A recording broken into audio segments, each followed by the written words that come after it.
Tax season नजिकिँदैछ र हरेक वर्ष यही समयमा धेरै नेपालीहरू कन्फ्युज हुन्छन्। कसैको ट्याक्स रिफन्ड $3000 आउँछ त कसैको ट्याक्स रिफन्ड $300 मात्र आउँछ र कसैले त आइआरएसलाई उल्टै पैसा तिर्नुपर्छ। सबैको इन्कम लेभल उस्तै हुँदाहुँदै पनि यो किन हुन्छ?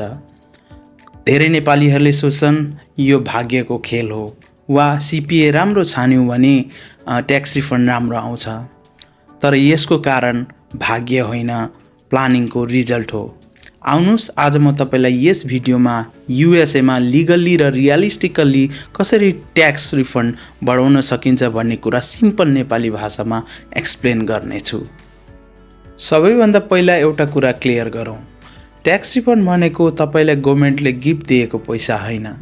यो तपाईको पेचेकबाट वर्षभरि अगाडि नै काटिएको ट्याक्स हो जुन तपाईले ट्याक्स फाइल गरेपछि फिर्ता आएको हो। यसको मतलब ट्याक्स रिफन्ड बढाउनु भनेको तपाईले आफै कमाएको पैसालाई सही तरिकाले फिर्ता ल्याउनु हो। अब रिफन्ड कसरी बढाउने कुरा सुरु गरौँ। यसको सुरुवात नै ट्याक्स फाइल गर्दा छान्ने फाइलिङ स्ट्याटसबाट हुन्छ। धेरै नेपालीहरू सिंगल, म्यारिड फाइलिङ जोइन्टली र हेड अफ हाउस होल्ड के हो भन्ने कुरा नबुझी र्यान्डम सेलेक्ट गर्छन्। उदाहरणका लागि म्यारिड भएर पनि अलग अलग ट्याक्स फाइल गर्दा धेरै ट्याक्स जान सक्छ। सही फाइलिङ स्ट्याटस गर्दा ट्याक्सेबल इन्कम कम हुन्छ र ट्याक्स रिफन्ड नेचुरली बढ्न सक्छ।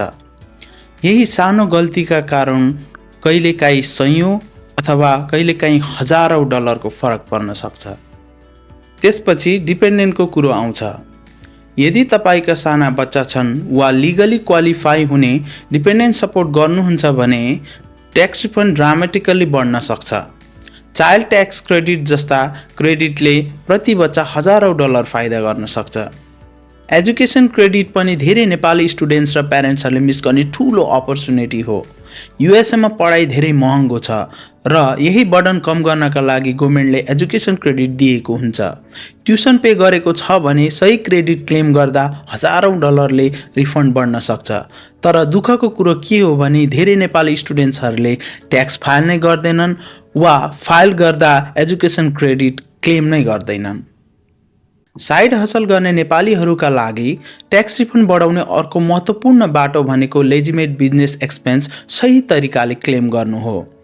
उबर, डुओड्यास, फ्रिल्यान्स, क्लिनिङ जब गर्ने नेपालीहरूले इन्कम त रिपोर्ट गर्छन् तर एक्सपेन्स ट्र्याक गर्दैनन्। माइलेज, फोन, इन्टरनेट, सप्लाइज जस्ता जेन्युन बिजनेस एक्सपेन्स क्लेम गर्दा ट्याक्सेबल इन्कम घट्छ जसले ट्याक्स कम र रिफन्ड बढी बनाउन सक्छ। अर्को महत्त्वपूर्ण तर धेरैले नबुझेको कुरा विथहोल्डिङ हो। तपाईको पेचेकबाट हरेक महिना ट्याक्स काटिन्छ। यदि विथहोल्डिङ धेरै भयो भने रिफन्ड ठुलो देखिन्छ।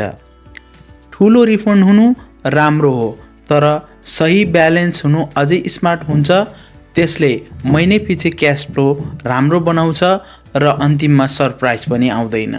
अन्त्यमा एउटा कुरा स्पष्ट भन्न चाहन्छु, रिफन्ड बढाउने गलत सर्टकट नअपनाउनुहोला र सही तरिकाले ट्याक्स फाइल गर्नुहोला। यदि यो भिडियो उपयोगी लाग्यो भने लाइक, सेयर अनि सब्सक्राइब पनि गर्न नबिर्सिनुहोला। Thank you.